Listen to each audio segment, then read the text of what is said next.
चलो अभी आगे हमको देखना है अल्कीन्स के बारे में। अल्कीन्स क्या है, हमने देखा था they are unsaturated hydrocarbon. Hydrocarbon में दो टाइप्स रहते हैं, सैचुरेटेड और अनसैचुरेटेड। ये जो सैचुरेटेड है इसमें सिर्फ और सिर्फ कौन आता है, इसमें सिर्फ और सिर्फ अल्केन आते हैं जिनमें रहता है कार्बन कार्बन सिंगल बॉन्ड। जबकि अनसैचुरेटेड में दो आते हैं, अल्कीन्स और अल्काइंस। ये अल्कीन है, इसमें रहता है डबल बॉन्ड। जो अल्कीन है वहां पे रहता है तुम्हारा double bond, carbon carbon double bond. और ये जो अल्काइन है इसमें रहता है कार्बन कार्बन ट्रिपल बॉन्ड। तो ये अनसैचुरेटेड में यहाँ पे आते हैं अल्किन्स, डबल बॉन्ड है। They have two hydrogen atoms less than alkanes. इनका जनरल फॉर्मूला चलो इधर नहीं आया, ये CnH2n ऐसा रहता है इनका जनरल फॉर्मूला। अल्केन का CnH2n+2 रहता है, तो ये दो इनमें नहीं रहता। So they have two hydrogens less than respective alkane. क्या कहा जा रहा है, रिस्पेक्टिव अल्केन। फॉर एग्जाम्पल हम देखते इधर, देखो किस तरीके से। तो देखो यहाँ पर इस तरीके से होता है ये बेसिकली। मान लो कि ये तुम्हारे पास कोई हाइड्रोकार्बन है, मतलब ये दो कार्बन वाला अल्केन है। तो अल्कीन को तुम इस तरीके से समझ सकते हो कि ये किस तरीके से फॉर्म होता है। देखो यहाँ पे अगर इसके ये दो हाइड्रोजन चले जाते हैं तो ये डबल बॉन्ड इधर आ जाता है। So this in this way, in this way this will be double bond and other hydrogens will be like here only। यहाँ पे इधर वाला हाइड्रोजन रहेगा और यहाँ पर ये रहेगा।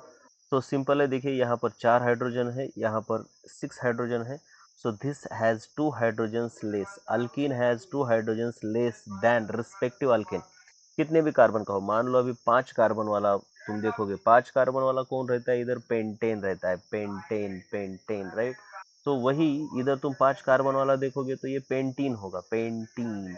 सो note the difference between the name, this is ANE and this is ENE, so this is the first difference, right। अब इसका फॉर्मूला क्या रहेगा, C5H12 है ना, 2n+2। तो इसका रहेगा C5H10, राइट। ये देखिए ये इसमें और इसमें दो हाइड्रोजन का डिफरेंस है रिस्पेक्टिव अल्केन और अल्कीन में, राइट।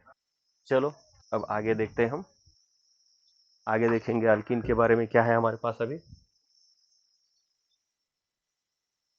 सो ये जनरल फॉर्मूला, इनका दूसरा नाम है ओलेफिन्स। जैसे उनका पैराफिन था, अल्केन का ये है ओलेफिन्स। ओलेफिन मतलब ऑयल फॉर्मिंग कंपाउंड्स। ऑयल, ओले मतलब ऑयल, फिन मतलब फॉर्मिंग, ऑयल फॉर्मिंग। बिकॉज अगर तुम देखोगे इनका पहला मेंबर जो कि दो कार्बन वाला है, इथिलीन, जिसको इथीन भी कहा जाता है आयुपैक में, it forms oily liquid with chlorine. Chlorine के साथ जब ये रिएक्ट होता है तो ये ऑयली लिक्विड फॉर्म होता है, इसीलिए अल्किन्स को ओलिफिन बोला गया है। नाउ अगर आगे देखोगे स्ट्रक्चर ऑफ डबल बॉन्ड कैसा है, स्ट्रक्चर ऑफ डबल बॉन्ड देखेंगे। Structure of double bond, bonding in alkene, उसमें भी हम इथीन के बारे में देखेंगे। अगर तुम देखोगे इथीन का पूरा स्ट्रक्चर कुछ इस तरीके से है। ये पूरा ठीक से देखना है। एक्चुअली इथीन कैसा है, देखो यहाँ पे कार्बन, यहाँ पे कार्बन, और ये इधर हाइड्रोजन, इधर हाइड्रोजन, और ये इधर एक सिंगल बॉन्ड, फिर ये हाइड्रोजन, फिर ये हाइड्रोजन। ये सभी सिग्मा बॉन्ड दिखाए गए हैं। लेकिन अगर तुम देखोगे इस प्लेन को परपेंडिकुलर पी ऑर्बिटल रहते हैं, इस प्लेन को परपेंडिकुलर पी ऑर्बिटल रहते हैं, उनके बीच पाई बॉन्ड रहता है, यहाँ पे नहीं दिखा है। अब मैं पहले तो क्या करूंगा, इसको एक अलग वाले, इस वाले प्लेन में दिखाऊंगा, ऐसे प्लेन में, राइट। इसी को, इसी स्ट्रक्चर को इस तरीके से दिखाऊंगा। ये देखो, अगर आप इस तरीके से प्लेन एज्यूम करोगे, this plane is perpendicular to the screen, तो सबसे पहले तो ये दो कार्बन है और ये दोनों का हाइब्रिडाइजेशन sp2 है। डबल बॉन्ड होने की वजह से हमने बॉन्ड चैप्टर में देखा भी है, sp2 है। अगर तुम देखोगे ऐसा, ये इस स्ट्रक्चर को CH2 ये है तुम्हारा इथीन, ये एक सिग्मा बॉन्ड, ये एक पाई बॉन्ड, इस तरीके से देखोगे तो इसका भी sp2 आएगा, इस पर भी sp2 हाइब्रिडाइजेशन आएगा। अब इसका डिटेल में स्ट्रक्चर देखेंगे हम, डिटेल में स्ट्रक्चर देखेंगे। अब sp2 है तो ट्राइगोनल प्लेनर ज्योमेट्री होती है, ये हमको पता ही है। लेकिन ऑर्बिटल कैसे, अब sp2 है तो 3 ऑर्बिटल्स, 3 sp2 ऑर्बिटल रहेंगे हर एक कार्बन के पास। तो इसका एक sp2 है, ये पीछे से ऐसा रहता है ऑर्बिटल। हाइब्रिड ऑर्बिटल को हम कैसा निकालते हैं, ऐसा और पीछे ऐसा। अब ये पीछे वाला पार्ट में नहीं दिखाऊंगा, कंफ्यूजन को अवॉइड करने के लिए, कंफ्यूजन को अवॉइड करने के लिए, राइट। तो देखो, तो यहाँ पर मैं सिर्फ इस तरीके से एक sp2 हाइब्रिड ऑर्बिटल निकाल दिया, दूसरा sp2 हाइब्रिड ऑर्बिटल इस तरीके से, और तीसरा sp2 इस तरीके से। This is the third sp2 hybrid orbital. वैसे ही इसके पास 3 sp2 हाइब्रिड ऑर्बिटल्स रहेंगे, एक इधर, एक इधर और एक इधर। और ये जो हेड ऑन ओवरलैप हुआ ये सिग्मा बॉन्ड है। वैसे ही देखिए हाइड्रोजन कैसा है, बेसिकली इथिन कैसा है, ये ऐसा, इधर 2 हाइड्रोजन और इधर 2 हाइड्रोजन। देखो अभी इसके हाइड्रोजन किधर है, एक इधर हाइड्रोजन है। अब ये sp2 हाइब्रिड है, ये भी sp2 है, ये भी sp2 है, this is also sp2, this is also sp2, this is also sp2। लेकिन जो हाइड्रोजन है उनका सिर्फ एक ऑर्बिटल है, वो है s orbital. So this bond, that is this bond is a sigma bond, this is a sigma bond between sp2 and s orbital। तो बोल सकते हो कि इसमें this is the sigma bond between sp2 of carbon and s orbital of hydrogen। उसी तरीके से इधर भी एक हाइड्रोजन होगा, इधर भी एक हाइड्रोजन एंड दिस वन। अब ये तो हो गई, और ये जो है ये sp2 sp सिग्मा बॉन्ड है, this is sp2 sigma bond. ये तो ये सिग्मा बॉन्ड हो गया। अब ये ऊपर वाला पाई बॉन्ड किस तरीके से फॉर्म होता है, इसके लिए तुमको अभी ये जो प्लेन है, इस प्लेन को परपेंडिकुलर p ऑर्बिटल रहते हैं, इस प्लेन को परपेंडिकुलर हर एक कार्बन के अंदर अभी p रहते हैं। कार्बन का जब भी sp2 hybrid orbital, sp2 hybridisation होता है, कार्बन कैसा रहता है, ये ऐसे। कार्बन का तुम ग्राउंड स्टेट या फिर ग्राउंड स्टेट के ऑर्बिटल्स देखोगे तो ये s है और ये p के 3 रहते हैं। तो जब sp2 हाइब्रिडाइजेशन होता है तो ये तीनों मिला के sp2 बनाते हैं, लेकिन एक p ऑर्बिटल अनहाइब्रिड रहता है, एक p ऑर्बिटल अनहाइब्रिड रहता है, राइट। तो इसको हम दिखाएंगे तो ये इस प्लेन को परपेंडिकुलर, मैंने क्या बोला, इस प्लेन को, ये जो प्लेन है ना, ये plane containing this sp2 orbitals, इस प्लेन को परपेंडिकुलर ये p ऑर्बिटल रहता है, राइट। इस प्लेन को परपेंडिकुलर ये p ऑर्बिटल रहता है। वैसे ही इधर एक p ऑर्बिटल रहता है इस प्लेन को परपेंडिकुलर, ये, और ये साइडवाइज ओवरलैप यहां हो जाता है। So this is the pi bond between p orbitals of, this is pp pi bond of carbon. तो यहाँ पर तुम देखोगे तो sp2 सिग्मा बॉन्ड एक है, उसके बाद sp2s सिग्मा बॉन्ड 4 है। देखो इधर एक, इधर एक, इधर एक, इधर एक, 4 sp2s सिग्मा बॉन्ड्स है, और एक pp पाई बॉन्ड है, एक pp पाई बॉन्ड है। This is the detail structure of ethene, और इसका स्ट्रक्चर कैसा है, ट्राइगोनल प्लेनर, राइट। तो वही स्ट्रक्चर के डिटेल्स यहाँ पे दिए गए हैं, इधर से तुम क्या कर सकते हो, लिख सकते हो। यहाँ पे ये जो स्ट्रक्चर बताया गया है, यहाँ पे दिखाया गया है, इसमें p ऑर्बिटल नहीं दिखाए गए हैं, p ऑर्बिटल जो कि इस प्लेन को परपेंडिकुलर है। तो ये सब, ये बहुत इंपॉर्टेंट है, कहाँ पर क्या क्या है। ये बॉन्ड इंथैल्पी भले ही तुम याद ना रखो, लेकिन कितने सिग्मा बॉन्ड है, कितने पाए है, किसके बीच में है, ये पूरा का पूरा आपको याद होना चाहिए। सिग्मा बॉन्ड हमेशा हेड ऑन ओवरलैप से होते, पाई बॉन्ड साइडवेज ओवरलैप से होते, पाई बॉन्ड वीक होता है, सिग्मा बॉन्ड स्ट्रांग होता है। ये इथिन का स्ट्रक्चर अलग अलग तरीके से इधर दिखाया गया है, देखो ये pp पाई बॉन्ड, देखो ये ऊपर, ये ही अलग तरीके से ऐसे भी दिखाते हैं। ये जो p ऑर्बिटल है, ये जो p ऑर्बिटल है, इनको इस तरीके से भी दिखाया जाता है, ये ऐसा p ऑर्बिटल, या फिर थोड़ा इसको ऐसा करके, इसको ऐसा, और इसका ऐसा करके ऐसा, तो ये ऐसा ही हो जाता है, right. So this is yet another way of showing the sideways overlap of p orbitals, या फिर इस तरीके से भी दिखाया जाता है, ऑर्बिटल पिक्चर ऑफ इथिन। ये सब वैल्यू याद करने की जरूरत नहीं है, लेकिन तुमको याद होना चाहिए कि ये स्ट्रक्चर अलग अलग तरीके से इथिन का ऐसे दिखाते हैं। इसके आगे हम देखते हैं केमिकल रिएक्टिविटी। केमिकल रिएक्टिविटी के बारे में देखोगे तो अल्कीन में पाई बॉन्ड है, भले ही ये नॉन पोलर है, ये नॉन पोलर है, लेकिन पाई बॉन्ड होने की वजह से जो कि वीक बॉन्ड रहता है और उसमें इलेक्ट्रॉन बहुत ही लूजली बाउंड रहते हैं, इसलिए वो इलेक्ट्रॉन रिच रहता है। इलेक्ट्रॉन रिच मतलब उसके इलेक्ट्रॉन न्यूक्लियस उतना स्ट्रांगली अटैक नहीं करता, तो उस पे ऊपर कोई भी अटैक कर सकता है। इलेक्ट्रॉन के ऊपर कौन अटैक करता है? न्यूक्लियोफाइल अटैक करता है। कौन अटैक, सॉरी, इलेक्ट्रोफाइल अटैक करता है। कौन अटैक करता है? इलेक्ट्रोफाइल अटैक करता है। इसीलिए कार्बन के डबल बॉन्ड में जो पाई बॉन्ड है, इसके ऊपर कोई भी इलेक्ट्रोफाइल इजीली अटैक कर सकता है। Therefore alkenes are reactive towards electrophilic reagents.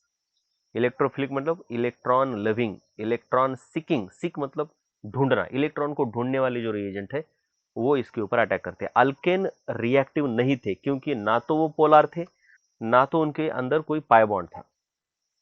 तुमको रिएक्टिव होने के लिए एक तो पोलर रहना पड़ेगा या फिर पाई बॉन्ड रहने पड़ेंगे। तो अल्केन रिएक्टिव नहीं है, लेकिन अल्कीन रिएक्टिव है due to presence of pi bond, और इसीलिए ये अल्कीन्स रिएक्टिव है या फिर लेस स्टेबल है than alkanes, and they undergo addition reactions by electrophile, that is electrophilic addition reaction. They undergo electrophilic addition reaction by breaking pi bond. Addition क्यों? क्योंकि इनका पाई बॉन्ड ब्रेक होकर sigma bond में convert होता है, मतलब double bond gets converted into single bond by addition of some reagent. इस double bond के अक्रॉस कोई भी रिएजेंट आके ऐसा ऐड होता है इधर A B. So they show typically addition reaction. Why? Because इस बॉन्ड से ये बॉन्ड ज्यादा स्टेबल है। सो एग्जाम्पल देखेंगे तो ethene reacts with this bromine HCl via electrophilic addition route, याद रखना है, राइट। अगर हम देखेंगे nomenclature of alkene IUPAC system में, ये जो कि हमने जनरल ऑर्गेनिक केमिस्ट्री में बहुत ज्यादा डिटेल में आयोपैक सिस्टम देखी, लेकिन यहाँ पे थोड़ा रिवीजन करते हैं। तुमको सबसे पहले तो क्या करना है, लॉन्गेस्ट कार्बन चेन, जैसे कि मैंने यहाँ पर एक एग्जाम्पल लिया हुआ है, चलो जरा थोड़ा सा इसको और बढ़ाता हूँ। इस तरीके से लॉन्गेस्ट कार्बन चेन को आपको सेलेक्ट करना है। Longest carbon chain containing double bond, ये इंपॉर्टेंट है क्योंकि डबल बॉन्ड इंपॉर्टेंट रहता है, डबल बॉन्ड को प्रायोरिटी देनी चाहिए। So this is your longest carbon chain containing double bond, इसको सेलेक्ट करना है। Then we have to number the chain from the end which is nearest to double bond. देखो इधर से करोगे तो डबल बॉन्ड दूर है, लेकिन इधर से करोगे तो डबल बॉन्ड पास है। So we will number the chain from the right hand side like this, 1 2 3 4 5 6 7। उसके बाद replace the suffix ane for alkanes with ene. अगर ये 7 कार्बन वाला है तो हेप्टेन की जगह पर अभी हम इसको हेप्टीन लिखेंगे। सो दिस इज हेप्ट। अगर अल्केन रहता तो हेप्टेन रहता, अब इस ए की जगह पर इन आएगा, यही उनको कहना है हेप्टिन। और कितने नंबर पर डबल बॉन्ड है? 2 नंबर पर, इसलिए हेप्ट टू इन। यहाँ पे ये जो नॉमेनक्लेचर के रूल दिए गए हैं वो इतने डिटेल में नहीं है, बस मोटा मोटी तौर पे दिया है। Indicate the position of the double bond, ये देखो डबल बॉन्ड की पोजीशन 2 और 3 के बीच है, तो दोनों में से छोटा जो है उसको लेते हैं हम 2 नंबर। ये देखिए डबल बॉन्ड की पोजीशन यहाँ पे दिखाई गई है, राइट। और क्या कहा गया है? Using the lowest possible number, ठीक है, ये भी ठीक है। अब ये यहाँ पे सब्सटीट्यूएंट के बारे में इस रूल्स में बताया नहीं गया है, जो कि जीओसी में हमने देखा है। ये जो सब्सटीट्यूएंट है उसको इस नाम के पहले लिखना होता है, और ये कितने नंबर पर है? 4 नंबर पर है। तो ये 4 मिथाइल हेप्टटूइन, इस तरीके से इसका नाम हो गया। वैसे देखा जाए तो मिथीन जो कि CH2 है, पहला मेंबर। अभी अल्कीन के बारे में देखोगे तुम तो कार्बन नंबर 1 2 3 4 हमने देखा है। कार्बन की संख्या अगर तुम देखोगे 1 2 3 4 5, जैसे अल्केन का नाम क्या था? Methane, ethane, propane, butane, pentane. वैसे अल्कीन क्या रहेंगे? मिथीन, इथीन, प्रोपीन, बस एन की जगह पर इन, ब्यूटीन, बस ऐसा ही है। अल्केन की जगह पे अल्कीन, ये है मेंबर्स। लेकिन ये जो मिथीन है, इनके फॉर्मूले क्या रहेंगे? As per CnH2n। फॉर्मूला क्या है इनका? CnH2n। हमने देखा जनरल फॉर्मूला क्या है? CnH2n। तो ये CH2 रहेगा, ये रहेगा C2H4, इसका रहेगा C3H6, इसका रहेगा C4H8 एंड सो ऑन। अब ये जो मिथीन है थ्योरेटिकली एग्जिस्ट करता है लेकिन बहुत ही अनस्टेबल रहता है, ये उनका कहना है। बस देखो क्या क्या है, मिथीन exist theoretically but is highly unstable and therefore it is not found in the nature. चलो आयुपैक के कुछ एग्जांपल्स दिए हैं यहाँ पर. दिस इज योर प्रोपीन, ये है ब्यूट 1 इन. ये ऑफ कोर्स ब्यूट 1 इन क्यों है, क्योंकि नंबरिंग यहाँ से दिए 1 2 3 4. ये है ब्यूट 2 इन, ऑफ कोर्स 1, ये 2 3 4. सो 2 नंबर पर है इसलिए ब्यूट 2 इन. ये है ब्यूटा डाइन, ब्यूटा 1,3 डाइन. याद रखो यहाँ पर डाई आया इसलिए यहाँ पर ए ऐड किया, क्योंकि नंबर के दोनों तरफ वॉवेल नहीं रहते, सॉरी कॉन्सोनेंट नहीं रह सकते, मतलब ऐसा टी और डी नहीं रहना चाहिए, इसलिए टी के आगे ए लगाया. फिर ये यहाँ पे क्या किया, ये देखो ये पेरेंट है और नंबरिंग की इधर से 1 2 3 2 मिथाइल, ये 2 नंबर पर मिथाइल. प्रोप, ये जो आपका पेरेंट है प्रोप, और 1 इन मतलब ये डबल बॉन्ड की पोजीशन. सिमिलरली ये 3 मिथाइल ब्यूटेन, इसको इधर से नंबर दिया 1 2 3 4. चलो अब कुछ हम करके देखते हैं. देखो जरा, right IUPAC names of following compounds. NCERT के अंदर का क्वेश्चन है ये. चलो सबसे पहले वाला, ये वाला. सबसे पहले तो ये जो इस तरीके से स्ट्रक्चर दिए होते हैं इनको पहले एक्सपांड करके लेना है. तो तुम अगर देखोगे तो अगर ये 1 2 3 4 5 6 7 8 कार्बन है मान लो. हाँ, तो इनको पहले लिख लो ऐसे 1 2 3 4 5 6 7 8 कार्बन है. अभी 8 कार्बन के ऊपर क्या क्या है, यहाँ पे जो नंबरिंग दी है ये नंबरिंग कोई आयुपैक के लिए नहीं दी है, स्ट्रक्चर के लिए. पहले वाले कार्बन पे 2 मिथाइल ग्रुप है, यानी 1 मिथाइल ग्रुप 2 मिथाइल ग्रुप. उसके बाद दूसरे और तीसरे के बीच में डबल बॉन्ड है. तो आपको ये 1 2 3 4 ये आयुपैक के लिए नहीं है, स्ट्रक्चर के लिए 5 6 7 8 कार्बन. सो दूसरे और तीसरे के बीच डबल बॉन्ड, यानी यहाँ पे डबल बॉन्ड. फिर 5th एंड 6th के बीच यहाँ पे डबल बॉन्ड. फिर 7th पे इथाइल ग्रुप ये यहाँ पे कैच होती है C2H5. अब बेसिकली C2H5 का मतलब क्या होता है, अब देखो सबसे पहले तो क्या है कि पेरेंट चेन सेलेक्ट करनी होती है. तो पेरेंट चेन सेलेक्ट करते वक्त कोई भी बंदा क्या करता है, ये प्रॉब्लम होता है स्टूडेंट का. ये देखो ये इसको सेलेक्ट करते हैं, लेकिन याद रहे कि इधर 2 कार्बन है, तो ये वाली चेन आपकी लॉन्गेस्ट हो जाती है, ये भूलना नहीं है. ये जानबूझ के ये इथाइल ग्रुप दिया जाता है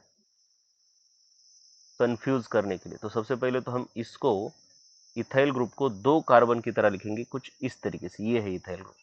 अब तुम्हारा पेरेंट हो जाता है ये, this is your parent. This is not IUPAC numbering. IUPAC तो नंबरिंग अब होगी.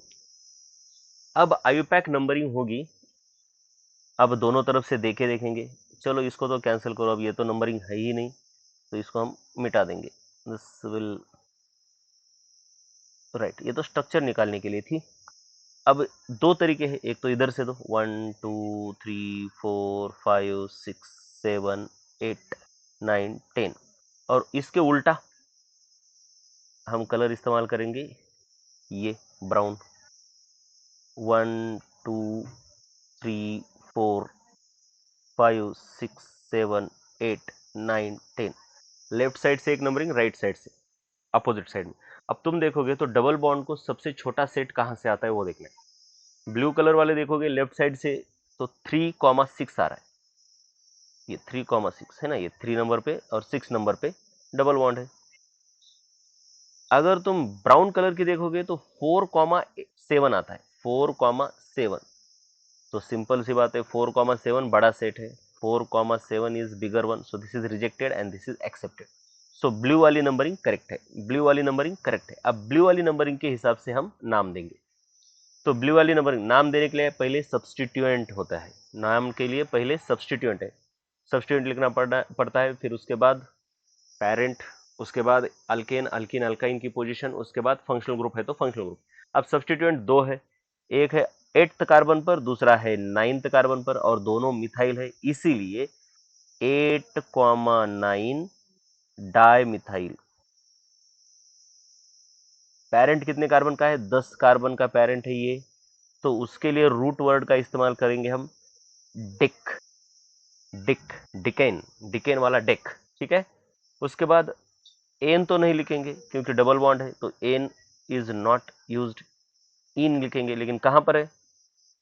दो डबल बॉन्ड है, तो दो डबल बॉन्ड है तो डाइन आएगा, डाइन आएगा, डाइन आएगा, इसीलिए इसीलिए इस डेक के आगे ए लगाना पड़ेगा। मैंने बोला ना दोनों तरफ से कंसोनेंट नहीं रहता, तो इस डेक के आगे ए लगाएंगे हम। और अब डबल बॉन्ड, डबल बॉन्ड कहां कहां पर है? 3,6, 3,6 डाई इन, ये हो गया आपका IUPAC name, 8,9 dimethyl deca 3,6 diene. क्योंकि पीएफजी नहीं है तो इसके आगे कोई ऑल एल पाइक एसिड ऐसा कुछ आएगा नहीं भाई। ये पहले का हो गया। अब दूसरे का देखो, दूसरे का इधर ही देते हैं हम, दूसरे का इधर ही, चलो फिर यहां से कॉपी करो, कितने कार्बन है इधर ही देंगे, चलो 1 2 3 4 5 6 7 8। दूसरा एक तरीका उल्टा, ब्लू कलर वाला 1 2 3 4 5 6 7 8। अगर देखोगे तो ब्राउन कलर से डबल बॉन्ड को नंबरिंग क्या क्या आती है? 1 3 5 7, और ब्लू कलर से 1 3 5 7 सेम आ रही है, so you can use any numbering. दोनों नंबरिंग बिल्कुल सही है, दोनों नंबरिंग बिल्कुल सही है। तो चलो हम ब्राउन कलर से काम करते हैं, ब्राउन कलर से।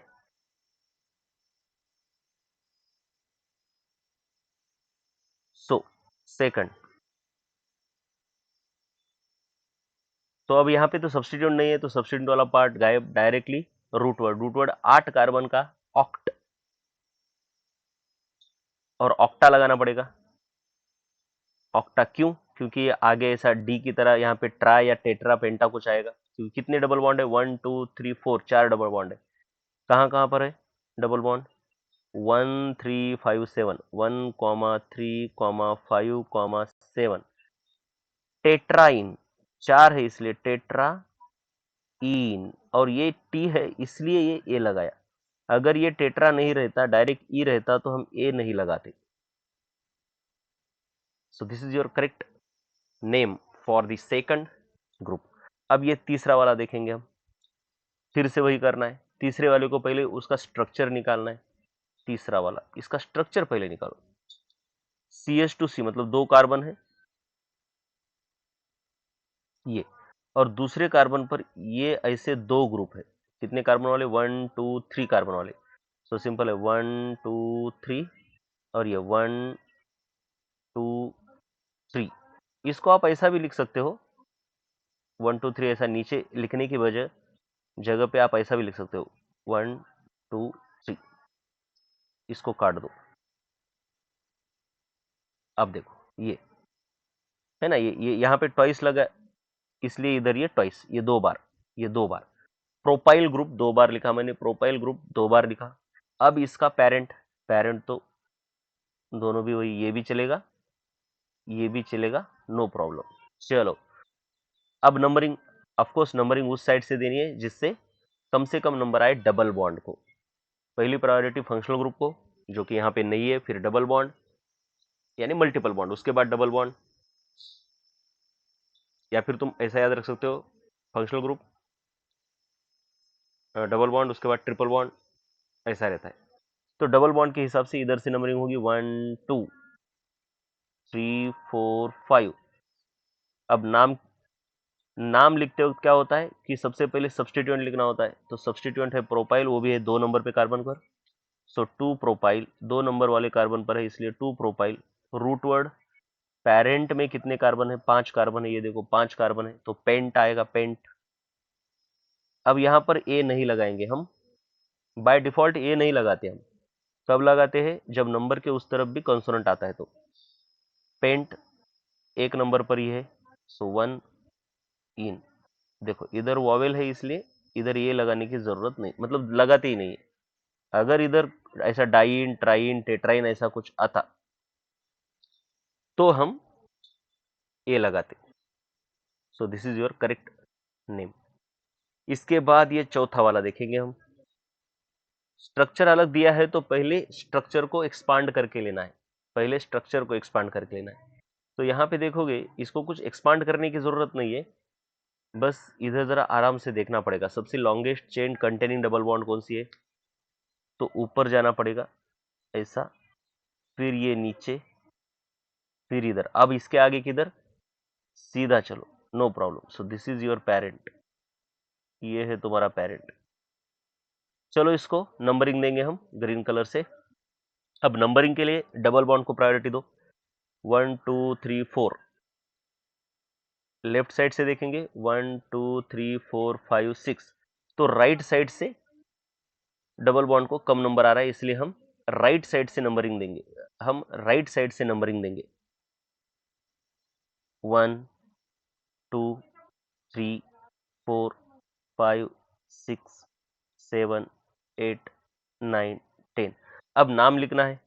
नाम में क्या होता है हमको पता है, नाम में क्या होता है, सबसे पहले सब्स्टिट्यूएंट। कहाँ कहाँ पर सब्स्टिट्यूएंट दिख रहे हैं तुमको, इधर इधर इधर। दो मिथाइल है और एक इथाइल है, तो पहले तो नाम लिखना पड़ेगा इथाइल का, क्योंकि हम अल्फाबेटिकली सब्स्टिट्यूएंट को लिखते हैं। इथाइल कितने नंबर पर है, 4 नंबर पे। सो 4 इथाइल। उसके बाद है तुम्हारे पास 2 और 6 नंबर पर, 2 एंड 6 नंबर पर मिथाइल, डाइमिथाइल। उसके बाद है रूट वर्ड डेक, 10 कार्बन इसलिए डेक, और 4 नंबर पर डबल बॉन्ड है इसलिए इन, 4 इन। ये हो गया आपका आयोपैक नेम। ये है सभी के सभी क्वेश्चंस के आंसर। चलो आगे बोला है, नेक्स्ट क्वेश्चन है calculate calculate number of sigma and pi bonds in the above structures 1 to 4। जो भी स्ट्रक्चर आपको दिए हैं ये इनके सॉल्यूशंस देखो फिर से, जो आईपैक नाम हमने अभी दिए थे उसके एनसीईआरटी के अंदर वाली ये सॉल्यूशन है। बस हमारा क्या, ये एन प्रोपाइल लिखा है, हमने डायरेक्टली प्रोपाइल लिखा था तो कोई बात नहीं। देखो जब भी तुम्हारे पास ऐसी चेन है और इसको अगर प्रोपाइल ग्रुप इस तरीके से, ये देखो ये वाला, तो ये स्ट्रेट चेन प्रोपाइल ग्रुप है तो इसको एन प्रोपाइल बोलेंगे। अगर उसकी जगह पर प्रोपाइल ऐसा होता, ये ऐसा, तो इसको बोलते हैं isopropyl group, N propyl isopropyl. ठीक है। Calculate the number of sigma and pi bonds in above structures. ये वाले स्ट्रक्चर में सिग्मा और पाई बॉन्ड देखेंगे, इधर है हमारे स्ट्रक्चर, देखो इधर ये। ओहो, total number of sigma and total number of pi. तो यहाँ पे तो सबसे पहले हाइड्रोजन भी निकालने पड़ेंगे, हाइड्रोजन भी निकालने पड़ेंगे। देखो ये वाला जो स्ट्रक्चर है पहले इसके देख लेते हैं हम। टोटल पूरा स्ट्रक्चर निकालना पड़ेगा, पूरा स्ट्रक्चर। तो समझ लेना है, जो हाइड्रोजन होते हैं हाइड्रोजन के साथ सिग्मा बॉन्ड ही होते हैं। तो हाइड्रोजन, मैंने बोला था कि मैं हाइड्रोजन निकालता नहीं, लेकिन एक्चुअली एज्यूम करना है कि होते। ग्रीन कलर से मैं हाइड्रोजन निकाल रहा हूँ, तुम सोचो, तुम भी सोचो यहाँ पर कितने हाइड्रोजन आएंगे। इसको 2 हाइड्रोजन, इसको एक ही हाइड्रोजन, 1 2 3, इसको भी एक, इसको भी एक। सोचो तुम भी, इधर 2 हाइड्रोजन, एक एक एक, 3 हाइड्रोजन, 2 3। जितने हाइड्रोजन है उतने तो सिग्मा है ही, उतने तो सिग्मा है ही। चलो पहले उनको कैलकुलेट करो। हाइड्रोजन कितने हैं, 2 और 1 3 4 5 6 7 8 9 10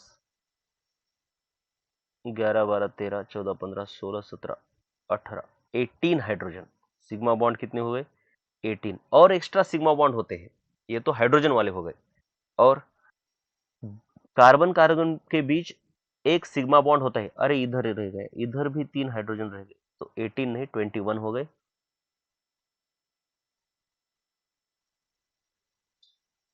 अब और कार्बन के बीच वाले 1 2 3, जहां डबल बॉन्ड होता है उसमें एक सिग्मा होता है और एक पाई होता है, सिग्मा पाई, राइट। सो 1 2 3 4 5 6 7 8 9 10 11, और पाई बॉन्ड कितने हैं, जहां डबल बॉन्ड है बस वहीं पे पाई बॉन्ड है, वो भी एक पाई बॉन्ड होता है। डबल बॉन्ड में एक सिग्मा बॉन्ड एक पाई बॉन्ड, ट्रिपल बॉन्ड में एक सिग्मा बॉन्ड दो पाई बॉन्ड। हमेशा याद रहे, दो एटम के बीच सिग्मा बॉन्ड सिर्फ एक ही होता है, बाकी एक्स्ट्रा वाले फिर वो पाई बॉन्ड हो जाएंगे। तो यहाँ पर पाई बॉन्ड दो है, सो दो pi bond. Total sigma bond कितने हैं, 32, और पाई बॉन्ड कितने हो गए, दो। सो this is your answer, 32 and 2। ओ यहाँ काउंट करने में गलती हो गई, ये CH3 यहाँ पे गलती हो गई लिखने में ही, ये 3 हाइड्रोजन चाहिए, 3 हाइड्रोजन। सो टोटल ये 22 हो गए, तो ये 33। So your answer is 33 and 2। ये देखो यहाँ पर है भी 33 एंड 2।